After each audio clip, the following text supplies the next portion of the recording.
Hello, gorgeous ladies. We are back with another fabulous guest interview. I love bringing guests onto the show. They just offer such a unique perspective on so many of the things that we're diving into here. And today I have a special guest, Miss Lynnsey Robinson.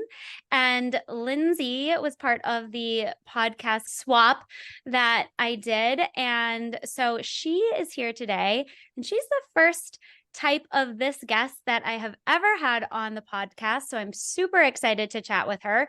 She's actually a certified hypnotherapist. She's also an intuitive guide who helps ambitious women all over the world to unlearn their subconscious limiting beliefs and embody their highest potential so they can manifest the life of their dreams on autopilot. And this is such a great fit because we talk so much about the subconscious mind here and how our minds create our reality and limiting beliefs and how to work through limiting beliefs. So this is just another fantastic avenue that you can go down to really help you unlearn those subconscious limiting beliefs. And Lindsay is going to share all about it with us today. Welcome to the Wealthy Woman Podcast. I'm Lauren Francois, human design, mindset, and money expert. I'm a mom of two, entrepreneur for the past 9 years, and six-figure earner. I help you, successful, ambitious women, create more success and wealth with more ease by using my unique approach to get you to think and to operate in a way that's in full alignment with who you truly are and what you deeply desire. If you're ready to dig into, understand, and remove the blocks that have been holding you back from catapulting yourself forward, you're in the right place. Let's dig into today's episode. Lindsay, welcome to the show. I am so stoked to be here. I love talking to you anytime, so this is going to be really fun. And I know that whatever we talk about is going to be exactly what people need to hear, because that tends to be how it works out, especially on podcasts like this. So I'm excited. Yes. And Lindsay is a fellow mom. She is a mom of 3. So she knows the mompreneur lifestyle all too well that so many of you experience as well. Lindsay, why don't you just share a little bit about yourself and how you came to discover hypnotherapy? Okay, so this is actually, I love this story so much. So I have practiced, people ask you this all the time. Anytime you do an interview, really, as you start a business, you have to know what got you started in this. And I've never really knew what to say, but your story is just, once you realize it, you're like, oh my gosh, yes, duh. This is a good story. I always like to start by saying I was super weird, which is true. I've never lost it and I love it now. But I was always like the weird kid. I would hang out in cemeteries, put my hand on the tombstone and try to figure out like how people died. My parents were never together growing up for me, but anytime I was with my dad or my mom, like I always knew about them, that they themselves impressed upon me that they were intuitive. They were, back then the word was like, I'm psychic. Yeah, I have like psychic abilities, whatever. And I never really believed it. Was so silly, but I always found myself like trying things that are weird. Like I loved my Ouija board. Like I would always try to talk to the ghosts. And jumping forward to hypnotherapy, I grew up in a religious household. My mom was very religious. She still is, but I never really got it. I never really grabbed on to a lot of, I think what kind of repelled me was like what the shame that a lot of people carry just from birth of I'm not good enough somehow. And it never really made sense to me. My sister gave me this book called Journey of Souls, which I don't have a copy in here, but I usually do. Journey of Souls by Michael Newton. And he basically was this hypnotherapist who took people through you have to get on board with reincarnation. I don't know about your audience, but if you can open your mind to the idea that maybe our soul isn't just here for the one time, we have lessons to learn, then yeah, he basically takes his clients through the life selection, who you're going to be around in this life and what lessons are going to serve you the best. And this was just like something I'd never even, my dad was always into reincarnation. He always talked about it, but I'd never thought it was like a thing that people could access or look into more. And I was like, what is a hypnotherapist? What is happening? And I was like 19 at the time. I was just out of college trying to figure out like life, which is why I brought up religion, because you go through this like spiritual, at least I did go through this, like, what is life? What are we doing here? What is going on? And how can I like slow down? So when she gave me this book, I was like, what is this? And something happened in my body and my mind and my soul and my spirit, and it just lit me up. And I was like, this is cool. I like this. This is amazing. Fast forward to, I don't know, I think it was like 8 years, 7 years, something like that. I had moved to LA, got a job because you can't not have a job in LA. And I forgot completely about everything that I thought I wanted to do. I was going to come to California and I was going to go to the Michael Noon Institute for Hypnotherapy and completely forgot about that. And I ended up getting a job at Starbucks, which was great. I love being a barista. It's like my favorite job in the world, and paid the bills. And then I met my husband. We started dating. I got pregnant. We got married. I had another baby. Actually, no, I'm going too fast. Once I had my first son, I was like, what do I want to do with my life? What do I, what do I want to do with my life? I don't want to go back to retail. By then I was working at a GameStop as a manager, and I just did not want to do that. Now that I have a kid, I want to do something that I want to do, and I want to be home with him, and I don't want to just drop him at a daycare. So what can I do because I like it? And I asked myself that before. I don't know who really does. I hope you do. But for me, it was like not even a thing. You just pay the bills and you make it work. So when I asked myself that, immediately in my head, oh, hypnotherapy. Hypnotherapy. Yeah, duh, of course. It was like a tiny little light that relit up. It was like a little fire. And then my brain said, now, come on, get real. What do you mean? What do you mean? That's for other people to do. I distinctly remember the sentence, that is for other people. You need to do the responsible thing. And my energy dimmed a little bit. And I went back into, yeah, you're right, whatever. I got to be rational. And then I was like, wait a second. Anyone who's ever done anything, anyone who's ever been a hypnotherapist probably had to answer this question for themselves and had to get over this. So like, why can't I do that? Like, why can't that other people thing be me? So I made a call to this first thing that popped up on Google was hypnotherapy. And it ended up being down the street from where I would have gone back to work after maternity leave. So that was super interesting. And I went for a tour, and then the rest, as they say, is history. I started studying, and a year later I graduated with honors, and I've been just getting more excited every single day about it. And I love it. I just love it so much. And I basically just help people do what I would have loved someone to help me do, which is reconnect to my power, reconnect to my spirituality, and figure out what is true for me, not society, not what my parents said, not what my friend group or my community says. What is true for me, and how can I make that happen? And you really get to make your own rules, which is incredible. And I wish I would have known that a long time ago. Anyway, so long story short, that is how I got to be here. Oh my gosh, I love this. When did you live in LA? So I moved I got the book at 19, moved to LA at 20.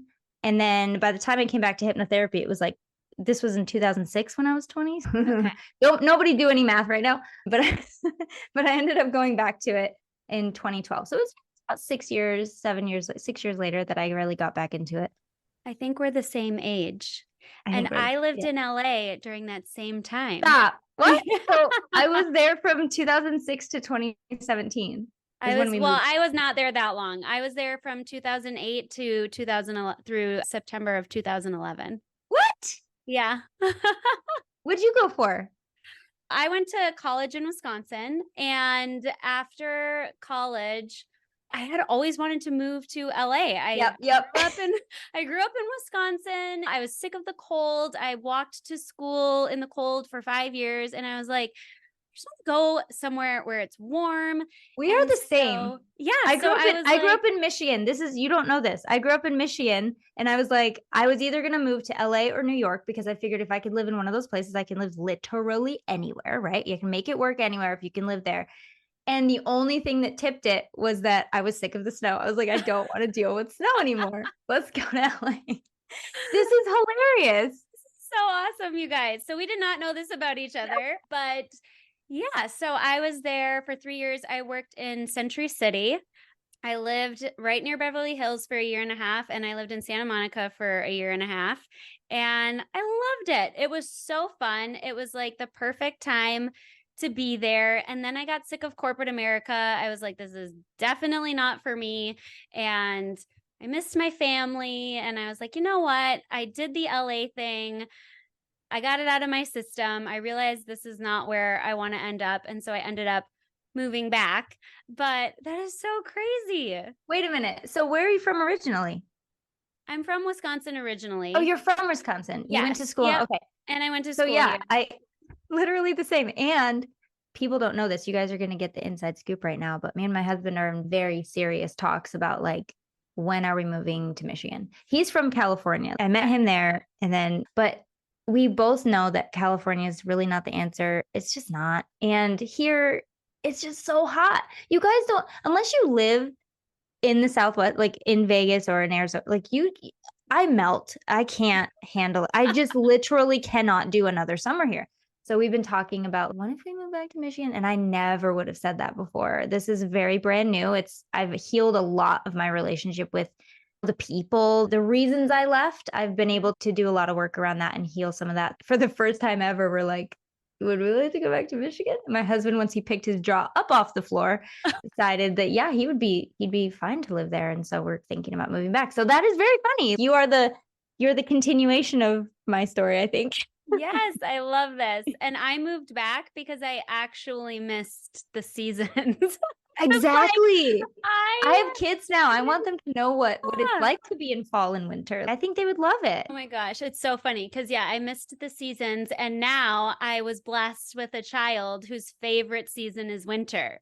My son, if you ask him, anyone who asks him what his favorite season is, it is winter. He's like the only one who says winter. I'm like, you were made to live here. You were made to live here. Wow. It's good to know. That is good to know that, because I hated it as a kid. I was not as a kid, as a teenager and a young adult. I hated it. But I think now I can go back and appreciate it because I don't have to be outside now. Before I had to go outside and go to school. Now I can just stay in my house next to the fire. It's fine. It's very cozy. I don't have to do anything I don't want because I'm a grown up. Okay, so we digressed a little, you guys. We went off on a little tangent, but I think you brought up a couple really interesting points, and that is with generations before us. If we think about like our parents' generation and before that, I don't think it really was about working in something that you were passionate about. It wasn't finding work that you loved. It was like work is work and like you work to pay the bills. And so those were beliefs that were passed down to our generation. And now so much has changed for our generation with the invention of computers and the internet and everything that's been invented since we were born. And it's really changed the way that work looks, and it's changed the way people approach work. And so it doesn't surprise me that you never asked yourself that question of, well, what do I really want to do?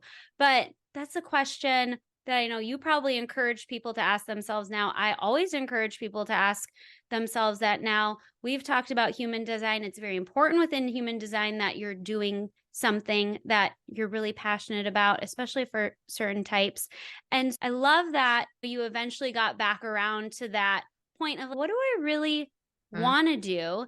And then I think it's so interesting that you were like, that is for other people, because that's a limiting belief right there, right? We always think, oh, they can do that. Oh, that's for them. They can do that, but I can't. Why not? Like, why can't I do that? Yep. The two most vivid memories I have of that inner dialogue was, nope, that's for other people. And then the whisper of, but why can't I do that? Like, why? And once I asked that question, I think that's the most important thing is once you start asking yourself the right questions, you either answer them or you realize that it's silly. It's a silly question. Of course you can. And I completely credit my son for coming into this earth and pushing me to do it. I don't know. You can't really say whether or not I ever would have, but I don't know that I would have if there wasn't something so important in my life to make me want to make my own hours. And that's not to say that everybody has this. I completely understand that some people have to go through daycare. I was very lucky in that I knew that there was a way to make what I wanted happen. I just had to figure out what that way was. And I think that is definitely something that we all have in common is there's always a way to make what you want happen. You just have to figure out what it is. And hypnotherapy helps you do that. A lot of times It's going deeper. So let's dive into hypnotherapy. Yeah. Can you explain what hypnotherapy is and how it works? I love talking about this. This actually may involve a little bit of visualization, guys. Now, I know some people, there's this huge fad of I can't see pictures, I have aphantasia, but everybody can get an idea of what I'm talking about. I've never had anybody say they could not go along with this. But if you just imagine or picture or pretend somehow, some way that your mind is a circle. We all know what a circle looks like. We know that the brain is not a circle. This is different. We're talking about the mind, the abstract, metaphysical part of what makes us who we are. So just picture a circle. When we're all born, we all have blank slates. The circle is empty. The only thing that you are born with is the fear of loud noises and the fear of falling. Those are two things that every baby is born with.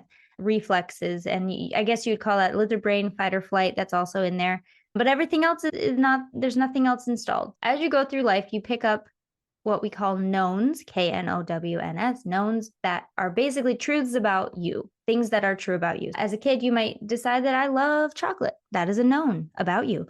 You might also decide I don't like getting in trouble. That's a known. So these positive and negative associations with certain things create you. And as you go through life, I would say 7 to 9, you get what's called a critical filter or a critical mind, which then separates the subconscious from the conscious. Everything that you've learned about yourself up until then gets stored in the subconscious. And also your emotions are stored in there too. And the automatic processes and behaviors and things that make you who you are. And what am I trying to say? The breathing. Okay. Those things you don't have to think about. Okay. Your heart beating. Your heart beating, your breathing, your nervous system. Yes, all of that stuff is anything you don't have to think about that's just true is in your subconscious. Everything that you do have to think about, like your willpower, your decision-making skills, your rational thinking, your analytical skills, your logic, your reasoning, all of that is in your conscious. All of that takes up about, every study the number gets smaller, but it's about 5 to 10% of your mind. Everything else is basically an iceberg. Everything else underneath the surface, underneath the conscious mind is your subconscious, makes you who you are. So when you have an idea or a thought or a desire, it starts in the conscious mind. It starts in that 5 to 10%. It checks in then with the critical filter or the critical mind, that separator. I call it the bouncer at the club, right? Just go with it. It'll make sense. It checks in with the bouncer. And if there's anything in that subconscious that goes against it, you talk about money a lot on this show. So we'll use money. I want to make $100,000 next year. If you've never done that before, or if you have tried to do that and failed, both of those things are equally dangerous to the subconscious. Something you've never experienced or something that you have experienced but have a bad association with. And that can be anything. Money is the root of all evil. You have to work yourself to death in order to get any money. Those are common ones, right? And if you have that in the subconscious, it's going to kick it back out. It's going to kick your idea out because it goes against what to be true. Whether you want to know it or not is another matter. That's where we bring in hypnotherapy. So you can decide what your brain knows to be true. But if the software that's installed in there goes against your belief, or your desire, it's going to feel ridiculously hard. It's going to feel like going against the grain. It's going to feel like getting really excited at first and doing all the things and then hitting a roadblock and feeling completely defeated and having to start over again. It's going to feel hard. So that's when we identify what's going on and we work on it. And with hypnotherapy, what I'm able to do is take your beautiful, brilliant, sparkly idea, desire, piggyback it with hypnotherapy, which basically acts as it creates a pathway through the critical filter. So we basically tip the bouncer $100 to get in to the subconscious. And then we start to teach the subconscious what is safe to believe. Right now, your subconscious may believe that it is not safe for you to have $100,000 because of all these things that don't make sense. But they don't have to make sense. They're just true to your subconscious because of what it's learned through your life. So once we can teach your subconscious that it's safe for you to have what you want, it becomes automatic. That's why I say achieve your dreams on autopilot, because everything you have right now, this is a blanket statement, I'm going to go with it though. Everything you have right now has been approved by your subconscious mind. Everything in your life right now that you have, everything you're experiencing has been approved. So what would you like to be approved? And let's go do that. That's when it happens, is if the only way it's going to happen is if your subconscious is on board with your conscious desire. And that's basically what I help people do. Did I answer the question? Did you follow along? Did it make sense? I hope Yes, so. it was so good. That was so good. So there are a couple things I want everyone listening to really latch onto. So Lindsay talked about how basically from the moment you're born until you said between 7 and 8 or 7 and 9, 7 to 9 is a good, yeah. you're basically like a walking subconscious mind. Like Yep. you are just soaking in everything. And I am like super aware of this with my children because both of my children are under 7 years old. My son is getting close. And I'm like, oh my God, I have to like, I'm very cognizant of like the things that I say and like how I say them. Can I just interrupt and say, do you find, because I feel like do you find that knowing about this stuff almost makes you not bad, but it creates the opposite effect where I feel like I'm sometimes too aware so that I might be messing them up in a different way now because I'm like, Oh yeah, I'm like convinced that I'm like always ruining my child. oh, it's I'm like such a that thing double-edged I just sword. said, that's going to stick in his subconscious mind Yeah. forever. Like, great job, Lauren. And I do this with my husband. My husband will say something, I'm like, you have no idea what you've done. Like so dramatic about it. I think there must be a medium, and I hope that I am more in the happy medium versus the extreme most of the time. But I know, man, sometimes knowing this stuff just makes you feel like you can't ever you can't ever win because you're either too conscious of it or you're not at all. So yeah, you guys, we're just doing the best we can, all of us. Nobody's perfect. Like, you can't be a perfect parent. No one's going to walk out of the 0 to 7 or 0 to 9 age range without some sort of limiting beliefs. Like, Yeah. you can look at that from like a scientific level. You can look at it from a spiritual level.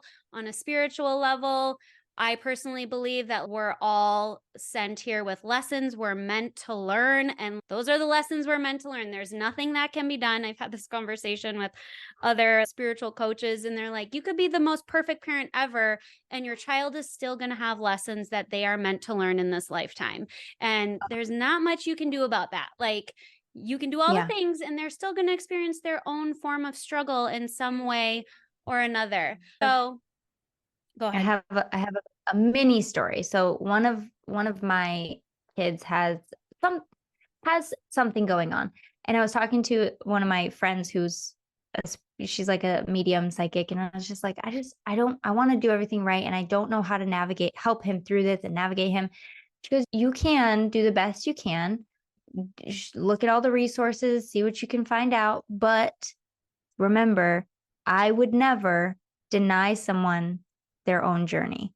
And I was like, oh God, it just hit so deep. Heartbreaking as a parent, because so true. They do have their own journey. And it's nothing like too crazy. He's got like tics sometimes, like nervous tics. We want to help him out in the best way that we can. And he's okay talking about it and sharing about it, but it does stress him out sometimes. Of course it does. And I just want to do everything right. She's just, I'd never deny someone their own journey. And I'm like, crap, you're right.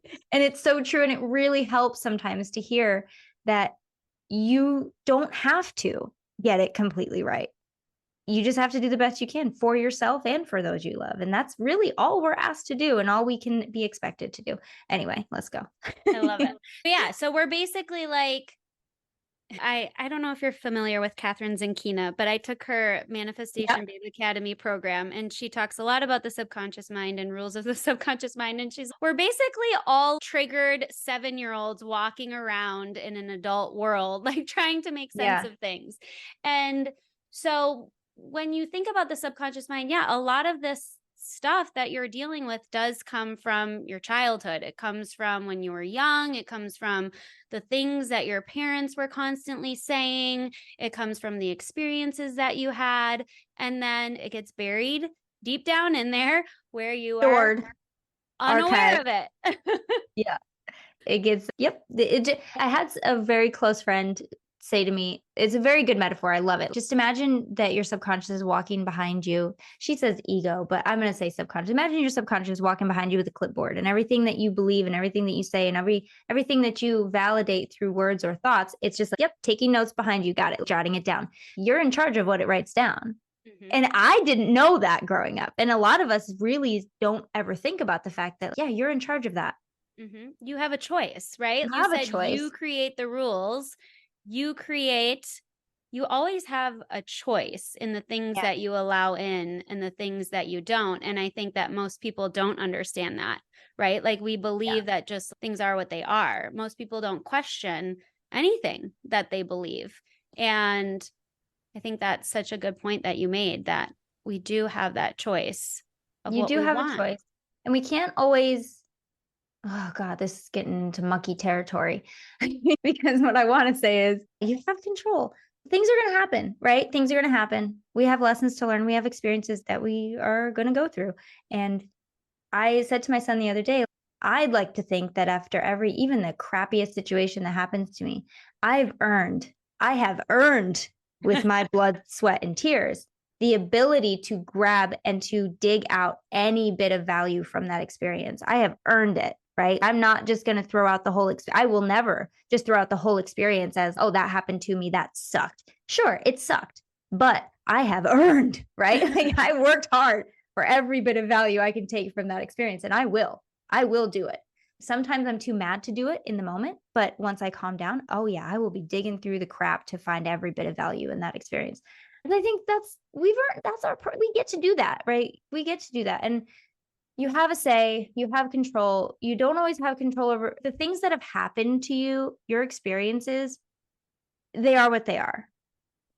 Learn from them, gain from them if you can, if you want to, and move forward. But now that you know this, here's the thing. I say anything that happened yesterday, please do not feel guilt, shame, blame yourself about any of that because you didn't know, right? We don't know. But now that you do know, oh, here we go. Now you have things to think about, things to implement. Now you have ways of thinking that maybe aren't working for you, and beliefs and thought patterns and generational stuff. Don't even get me started on the ancestral trauma because that's a whole thing. We could do a whole episode. But what we can control is now and today and tomorrow. And so if something happens, you can decide, what do I want my subconscious to know about this? What if I could choose, which you can, but if I could choose, what would I want my subconscious to learn about this? Oh God, it's so freeing to do that.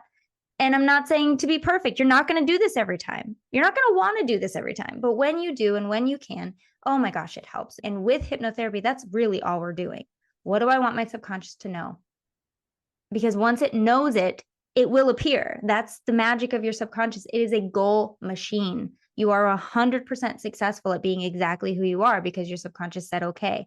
So what do we want our subconscious to know? What do we want it to believe? And it will show up. It's so cool. Oh my gosh, I love this. Okay, so what if someone is sitting there and they're thinking, but how do I know what's in my subconscious? Like, how can I figure out what's there? You mean with a hypnotherapist or without? Just like in general, just in general. like before they even go to see a hypnotherapist. Okay, you're saying that I have all these things in my subconscious mind. Like, how do I know what's in there? Yeah, that's a great question. And I have a really good way to find out. So the best way to find out is to have a goal. We all have a goal, right? Have a goal that you've been trying to achieve, or just something that maybe you want for your life.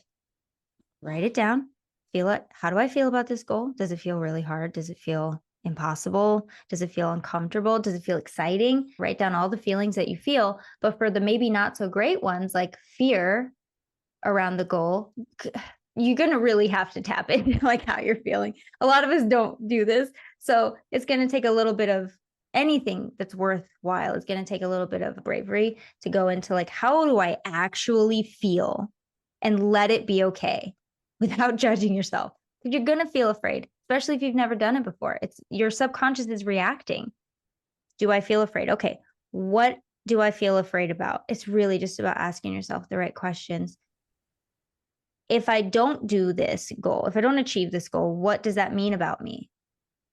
And just tap in, pay attention to what's coming up for you and write it down. You'll learn so much. Your so subconscious, much your subconscious mind loves to answer questions. That's why they say it's really important to ask good questions, because your subconscious mind will always answer the questions that you ask. Yep. So It will always always be good searching for the answer. questions to get good answers. Yep. How do I feel about this goal?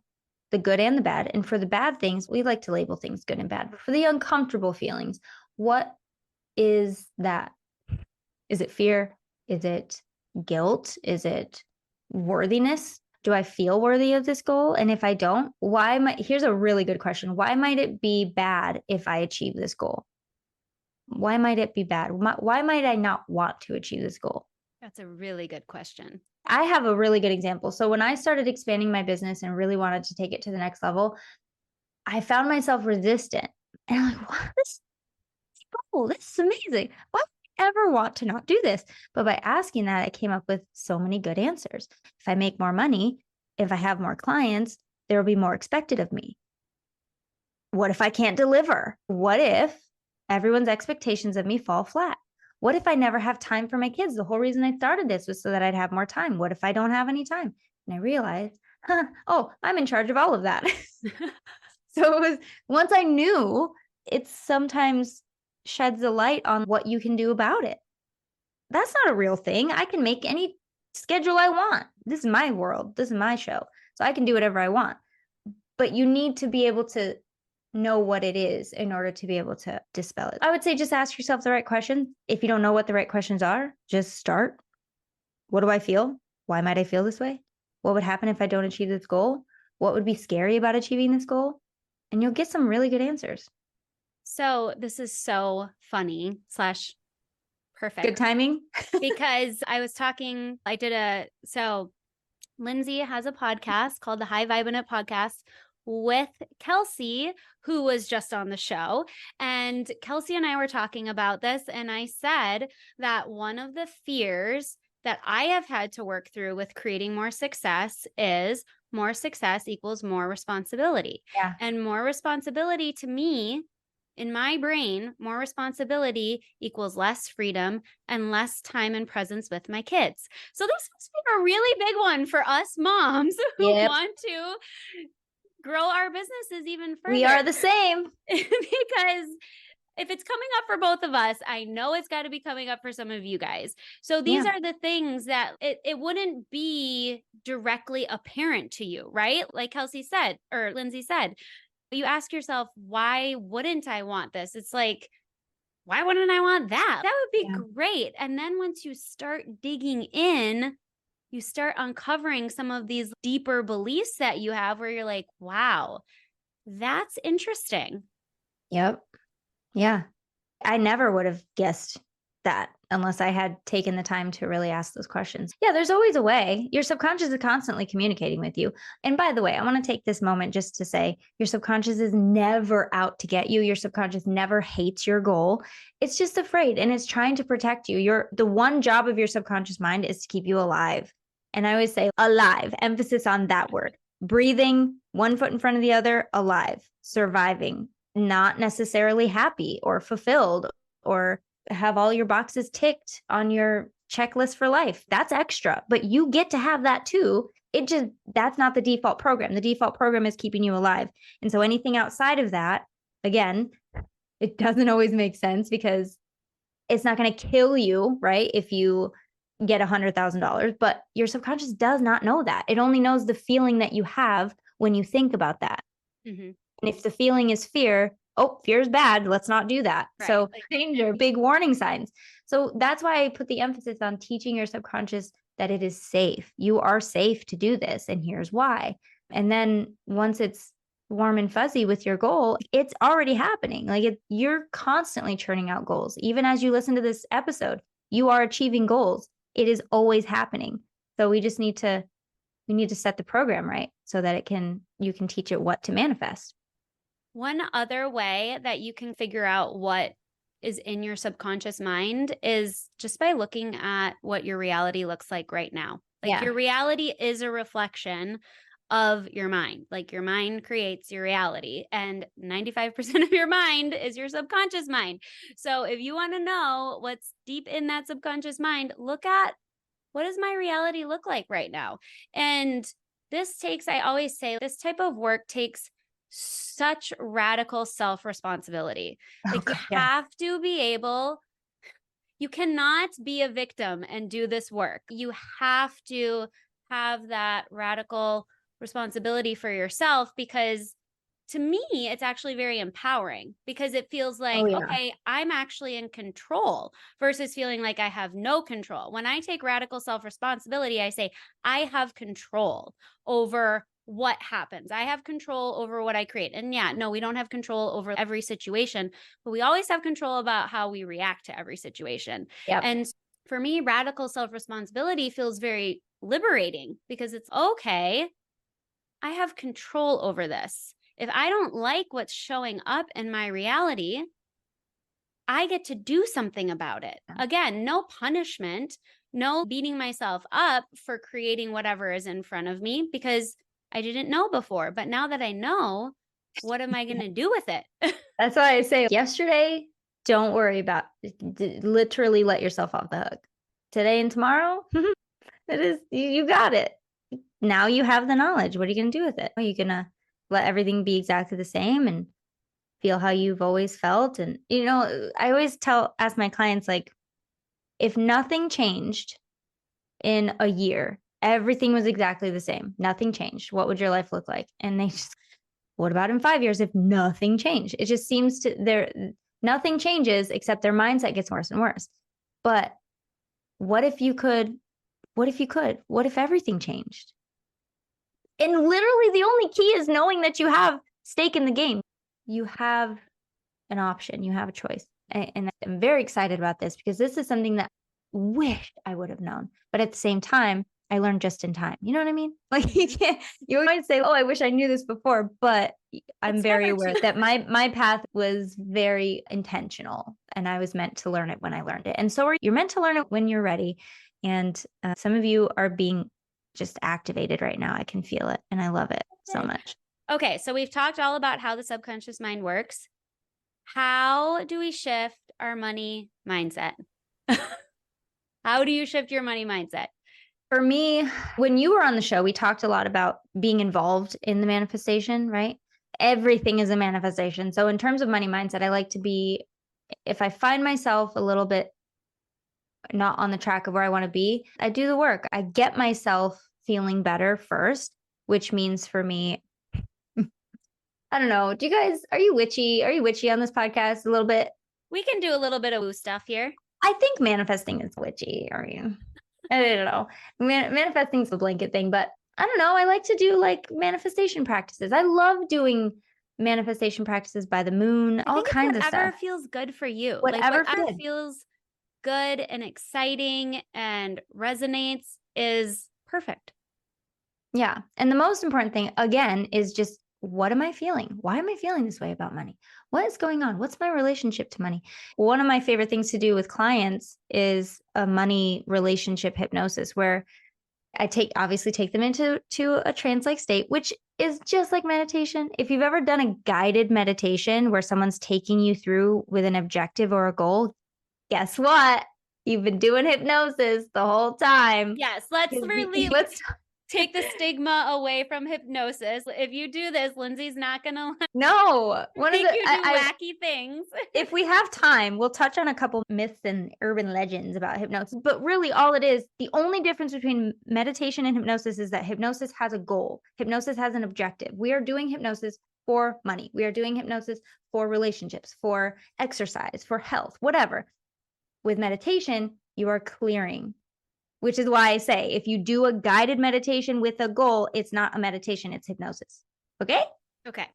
Got it. Got it, everyone? Okay. Don't be afraid. It's great. It's amazing. It's one of the best kept secrets. And I don't know why people think it's so weird. Oh, yes, I do. Movies. Movies and TV. Really. And I remember really did a number on us. High school gym class, or not high school gym class, but in high school, we used to have hypnotists come and, they would take like people from the audience and they would line them all up. Like a stage hypnosis thing? Like, we're going to hypnotize you, and they make them do all these wacky things. Yeah. And I was like, I never want to be that person. Like, I feel like that's people's like exposure to hypnosis. 100%. 100%. It is not that. It's the same process, but you could do stage meditation and probably do the same. You can call it anything you want and it will be the same thing. But all hypnosis is a heightened state of focus for you to achieve a goal and get your subconscious on the same page as your conscious. That is what hypnosis is. That is what I define it as. And most people define it as. The man, incidentally, that created the school, the institute that I went to, defined hypnotherapist and put it in the California Code of Business and Ethics or whatever. So I got it from him. The heightened state of awareness and focus for you to achieve goals. Period. What was I talking about? Money relationship. Money. Hypnosis for money relationship. Hypnosis for money relationship. Thank you very much. Ask the questions. What do I feel like? In the hypnosis with clients, what I do is I have them come up with an image for money. We can all actually do this. It doesn't take a super deep state. And I think that's another myth with hypnosis. You have to get so deep that you like don't remember anything. That's not true. All you have to do is be willing to go within, and that's it. The deeper you go, the more work can be done. That's true, but it doesn't always have to be that way. So if you just picture a symbol or representation for money, just whatever comes to you, we'll just let it be that. Okay. So no judging, just let it be what it is. Let it show up. This is my symbol for money. Okay. And then you can just ask it, hey, how do I treat you? And see what money has to say. How do I treat you, money? And feel into how you're feeling in the presence of money as well. You might want to close your eyes and take some deep breaths. But I'm one of those people, I've been doing it so long that I can just do it. But I know that not everybody is that way. It's a practice of kind of trusting what comes to you. So you don't necessarily have to be in a trance or anything. So how do I treat you? And then you can ask, hey, money, how can I have more of you? And just see what money says. You can write this down too. Use it as a writing exercise. And then, hey, money, what do I need to know? What do you wish to tell me right now? And that's it. So in the hypnosis, we go way deeper, and I actually have them like switch places, and you get to feel into the energy of money and do all these things. And there's a lot more questions involved, but those are the basic ones. How you feel about it, what money knows about how you feel about it, how you treat money and how you can have more of it, and what it wants you to know. Did you have anything come up for you? Oh my gosh. I love this one because I always talk about how we are in a relationship with money. Oh, yeah. We're in an 100%. intimate relationship with money. And I always ask people, like, if money were a friend, how Stop. would I it, say would the it same be a thing. friend if you would money be your friend if you treated it the way you treat it? Because so often we treat money Yeah. so poorly, and then we're like, why doesn't it come to us? And it's like, if you had a friend that you treated like that, they wouldn't be your friend. They would never want to be around you. If you talk badly about it, if you don't trust it, if you don't respect it, if you don't celebrate it. If you feel like it's too good for you, a lot of people feel like they have to chase it, or anyway. Yeah. Yeah. Think about any sort of relationship you're in, how do you show up to make that relationship great? I always say people want to be around people who make them feel loved, celebrated, respected, supported. That's how money wants to feel. Money wants to feel that way too. I love that you gave that specific example because I think it's so pertinent and brings up such a good point. Why don't you how did money show up for you? As money. Like, I'm very like money showed up as a bill. I'm very mine always, okay. When I did this the first time, and this is really just an establishing hypnosis. This is one that we just want to know where we're at. So it's not something you're going to want to listen to every single day, because when you don't really need to do it again, but once you know the answers to these questions, you can begin to create practices around how I can improve my relationship with money based on the answers to these questions. So what did money say about how I treat it? Okay, how can I fix that? Usually it's gratitude, appreciation, honoring the money, thanking the money for showing up today, and things like that. That's a really great way to improve your relationship in any ways, no matter what money said. Always appreciate it and be grateful for what you have, because that will breed more. But yeah, answering these questions. And every time I talk about this, I always picture money as like do you remember the Geico commercial with the stack of money with the eyeballs on the top? That's always what I picture. Always. It's just a stack of money with some eyeballs. And this is so funny. But one of the questions in the hypnosis when I ask people is, how does money view the world? Like, what does money know about how the world sees it? And for me in that hypnosis, when I did it, money was very sad, because it felt like there were all these misconceptions and all these like crazy things that people were saying about money, and it just wanted to be there for everyone. Like I felt from money that it just wants to be helpful, and it's getting trashed, and it's got the worst reputation, and it just wants to help. And I just felt so bad for my little stack of Geico money that I wanted to like, I feel like I just want to be so nice to it now. I did that about 10 years ago, and I've never forgotten. And that's the thing with hypnosis, is it's potent. The work that we do in state, because we're working with your subconscious. How many of you have woken up from a dream that felt so real that it sticks with you all day and you've never forgotten that dream? That is where we go in hypnosis. So the work that we do will stick with you in that way, and it will become, you may not think about it every day, but it's in your subconscious, and it will stick with you, and it will begin to create new pathways and new thought patterns that reflect where you're actually going, where you want to be going versus where you are as you are now. It's setting you up for the best version of yourself in a way that feels so effortless, because we're going into the subconscious automatic processes, automatic part of you, that you don't really even have to try anymore. You just have to be open that it's possible. And it is. Sorry, I keep going on tangents, but that's important. No, I love this so much. So I have a question. Can you, let's say someone's interested in doing hypnotherapy. Is it like a one and done? Does it take like multiple sessions? Does it depend? Can you just do one session and you're like set? Or is it like, no, we should do a few sessions? How does that work? The only thing that I could ever say would be one session is like a smoking cessation. You don't really need a lot for that one, or like a habit control. But think about how long these thought patterns took to form, and how long you've been living with these thought patterns, and how I don't want to compare it to anything, but a lot of times I'll have clients come and say, I've been in therapy for 5 years and we've accomplished more in 6 sessions than I've been able to do in 5 years. And it's just something that I hear so often that I bring it up because it is quick. Okay. It's quick. It's very quick. But it ain't a miracle. It's just something that you already have this, I call it a superpower. You already have this superpower. You just need to know how to use it. And that's what I help you do.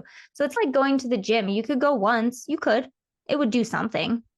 But depending on your goals, it probably will take longer. I don't expect to get a 6-pack if I go do 25 crunches. I wish, but it's just not going to happen. You got to put the work in, and you have to put a little bit of your time in. But even still, I do 6, 9, and 12 session packages, and those seem to be absolutely sufficient for, depending on what your goal is. If you have 1 goal, 2 goals, multiple goals, then we'll pick the package based on that. But yeah, I do sometimes have clients like add on sessions in the end because they just like it, but I've never had someone say this is too many sessions. No, I wanted to ask because I honestly wasn't even sure myself, right? Yeah. Like, I didn't know. Is this like one, and I'm sure other people wondering, do I just come in once and then I'm set? I can say, I think it was a great analogy that you gave. Yeah, I can say that like 99% of clients will start to see significant shifts in the direction of their goals by 6 sessions. I say 6 sessions is the minimum that I will do, because we have to teach your subconscious that work is happening. Mm-hmm. I'm sure people have done meditations before, but you know the benefit of doing it over time. So that's really all we're doing, is we're training your brain. Mm-hmm. And smoking cessation, we could do that in 1, maybe 2, but everything else has taken a long time to form and a long time to deal with. So it's going to take a little bit of time to get over. The sessions are all great. So I don't know why I'm talking about it like it's a chore, because it's one of the coolest things you're ever going to do. But yeah, but 6, 9, and 12 are usually really good numbers depending on your goal to be able to shift that whatever's going on. No, I love this. And I want you guys to think about, we can think about it in a scientific way as like neural pathways. The more that those pathways fire, the stronger that neural pathway becomes. And so if you have something that's been firing for years and years and years and decades potentially, like it's going to take some work to get that to turn off and to establish a new neural pathway that starts to fire. So you could think about it in terms of just strength of the connections you have to these beliefs. And it takes time, right? Like it takes time to do any of this. But not as long as taking the time to do it just through your conscious. I have a metaphor that I always use, which is if you just try to do it with willpower, you could, right? We could do anything. We're very powerful people, humans. But it's like chopping down a tree vertically. If you just work with that 5 to 10%, it's so much harder. With hypnotherapy using your subconscious, it's like we do it horizontally. We at the trunk. It's still going to take more than one swing of the axe, but oh my gosh, you're saving so much time. It's like a mind hack. Just knowing that you can go through the subconscious, it takes so much faster. It's going to take more than one swing probably. Yeah. And most people are trying to change consciously, like the large majority of people, because that's what we're taught. We're taught like change your actions. You want something new, do something different. But that's Which really like the outermost level. Like you can do something different, but if you're working with the 5%, so if that 5% doesn't match up with the 95%, eventually that do something different is going to come up against that block and you're going to stop. That's why so many people, like, let's talk about fitness. We're coming up on the new year here. And that's why 70% of people who start a journey or whatever in January quit by February. It's because you're just trying to change your actions without looking at what are the underlying beliefs that led to those actions to begin with. Basically, hypnotherapy just targets the underlying belief so that the underlying belief, you instill a new belief that leads to a new action that actually sticks. Yeah, exactly. It's like an exponential domino effect. I do want to leave people with one thing, if I may. You don't need a hypnotherapist. I would love to work with you. But let me be clear. You can start this on your own and see how far you get. You may not ever need a hypnotherapist. Once you have certain knowledge, you may just be fine. And the best way to start is think about how you're talking. How are you thinking? What are your thoughts? What are your words? That is a direct line to your subconscious. Your handwriting, what you journal, is a direct line to your subconscious. You are always in communication with your subconscious. You just didn't know it until maybe right now. Maybe you did know it, but pay attention to your thoughts. The best way that I tell my clients to do this in the very first session is over the next week between sessions 1 and 2, think about how you're talking to yourself, how you're thinking about yourself. Now that I've said it out loud, you will be more aware of it. It's just how it is. It's don't think about an elephant. Don't look at a red car on the road. Now that I've said it out loud, you're going to notice how you talk to yourself, how you think about yourself. And when you come up against something that doesn't feel good, I'm not even going to give an example. We all know an example. I can't even pretend because I'm so like, I know how important it is, but we all can think of an example. How did that make you feel? Ugh, that was gross. I didn't like that. That felt disgusting and probably not going to get me where I want to go. Okay. You can ask one of two things or both. I either ask, what would I like to believe instead? Write it down or think it out loud, think it or say it out loud. Or you can say, what is a better feeling thought? Both of those will have an answer. Both of those. So pick one that feels best for you and answer it. And I give them actually a worksheet. Write down the crap thought, the outdated, stale, stagnant, disgusting, moldy thought that does not work and is not working. And what is the bright, shiny, sparkly new thought that we want to replace it with? What would I like to believe? What would I like to believe about this? And you generally always have an answer. And if you don't have an answer, just message me on Instagram and I definitely can help you come up with a better way to say whatever it is. I'm really good at that. Same with affirmations. If you feel like you can't say affirmations, say I am becoming instead of I am. Affirmations work. You are talking to your subconscious. The problem is you're talking to your subconscious in a language it does not understand, so it's not getting anywhere.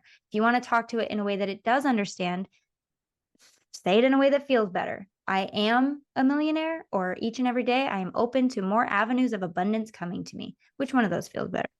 Right? Yes. You're not a liar. You're just speaking a different language. So just find the language and you're good. Oh, I love this so much. I love this so much. Okay. So I know you have something for the listeners of the show that you wanted to offer. So why don't you tell everybody? I think is it a week inside my membership? Yes. I have a couple freebies, but I think this one, it definitely gives more than just like an audio. So I wanted to give a week inside my membership, which is basically a library of all of my digital stuff. So all of my hypnosis audios, I have bonus content in there. I have EFT sessions. Do you talk about EFT? Oh my God. Yes, I am an EFT practitioner also. Yes, So EFT. yes.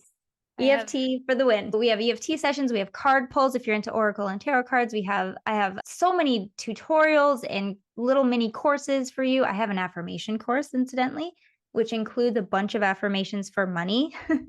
It's a smorgasbord of really cool stuff with just all about your mindset and subconscious stuff and shifting it and feeling better and you living your best life. So you can find that. I think you're going to put the link in there, but it's just, yes. The link will be in the show notes. Yay. The link will be in the show notes. Kelsey's information, or not Kelsey. I keep calling you Kelsey. Lindsay's That's information where you can find her will be in the show notes. I have one final question for you. Yes. Can you hypnotize yourself? Yeah, I could. Do you? Yes. Are you ever I have this limiting belief and I'm just going to hypnotize myself? Here's the dealio. I have this thing where I need a hypnotherapist to say exactly what I want them to say. I want to write a script and just have someone read it to me. I could just listen to one of my own audios, but the problem is like it's me. I cannot listen to myself, which is so weird because I'm listening to myself right now and it's fine. But like the second I try to like coach myself with my own voice in hypnosis, it gets super weird. And I know that there are people that can do it and it's so powerful. Don't get me wrong. No one is more important in your own life. No voice has more impact than your own voice. If you can make a tape of yourself, I said tape. If you can record your own voice, I can't believe I said that. If you can record your own voice and actually do it, you are doing very potent work. And I'm still working on getting over the cringe of hearing myself give myself a hypnosis. But yeah, I definitely can and do sit and talk to myself in trance. It's just not via audio. I wish it could be because I got some good audios. I really wish it could be. But what about your voice makes you cringe? Do you not like how you sound? Or I just think it's a thing. If you listen to your own voicemail or if you watch a video of yourself with your own voice, does it not weird you out? It just sounds different than I think it sounds when you're actually talking. Like when I listen back to not so much on podcasting actually, but I used to feel like I sounded very young. Like my voice was higher and it just sounded very like immature almost. And I was like, that's so weird because I don't feel like I sound like that. And I think it's gotten better as I've gotten older. But yeah, I don't feel like any of us think we sound the same when we're talking as versus when we hear ourselves. Really, I don't think it sounds bad. I think I do sound younger. I can't do it. I don't know why. It's so weird, but I wish I could. And I'm not just saying this. I am so proud of my audios. They are so good that I really wish I could just forget that it's me for a second. But no, I do some self-hypnosis. Like I just sit with some nice music and I just give myself the thoughts of what I want to believe and reinforce those things. And I have a really good hypnotherapist that is fantastic. She's so inspiring to me. So it works out. But yeah, anyone can hypnotize themselves. Self-meditation, self-hypnosis, definitely something you can do. The work is definitely deeper if you have somebody there with you. It's like self-hypnosis is like being the driver and the passenger. You have to do both. But if you're working with someone, you can just let go and be the passenger and enjoy the scenery and get all the benefits without having to direct where you're going. So I prefer, it's called heterohypnosis. I prefer heterohypnosis versus self-hypnosis. Yeah, it's definitely a thing that works. Very cool. Thank you so much for coming on the show. This has been such an awesome conversation. We had some tangents. We had some commonalities. We talked about a lot of really good stuff. And you guys definitely go give Lindsay a follow. Check out the membership. If you're interested in hypnotherapy sessions, reach out to her. Just go get in her world because it's fun awesome. Here. It's fun over here. Okay, guys, we will leave you with that, and I will talk to you at our next episode. Bye. Thank you for listening to today's episode. If you absolutely loved what you heard today, had a breakthrough or an aha moment, be sure to share it with me through a rating and review on iTunes. Ratings and reviews are what help the podcast reach more women who want to create more success and wealth with more ease. If you aren't already following me on social media, be sure to follow me at Lauren_Francois for more tips, wisdom, and behind the scenes content. And don't forget to check out the show notes for any links referenced and the current ways we can work together. Thank you so much for being here, and I can't wait to connect in our next episode.